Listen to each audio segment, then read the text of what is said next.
And people who talk about keep raising rates, I hear these guys on your morning show, I want to strangle them.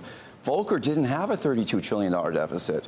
So here's the actual interest number. The federal government spent the following amount of money the last 4 years on interest expense. In 2019, $375 billion, then $345, then $352, and last year, $475 billion. So here were the average interest rates those years.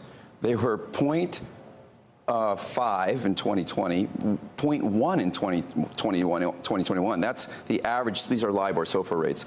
In 22, they were 1.9%. This year, they'll be 4.5%, 5%, 5% of 30 trillion. We'll be up to $1 trillion. $1 trillion plus dollars on interest. And on interest, and that's so the budget that the White House put out has a $400 billion number that they didn't update it for today's interest rates. This is their November number out of the White House, which is where they put the 1.7 trillion, this fiscal spending. So what he faces, if he keeps going up, you have the Weimar Republic. He has to keep printing dollars to pay interest on the deficit. And you wind up printing and printing and putting tremendous pressure now on all ends of the curve, right? So that will really slow the economy if the 10-year goes to 5 because this thing gets out of control. And who's going to buy our paper? And we've pissed off the Chinese. They're not going to be buying our paper. And most countries are pulling back to their borders now with deglobalization. The banks will support themselves.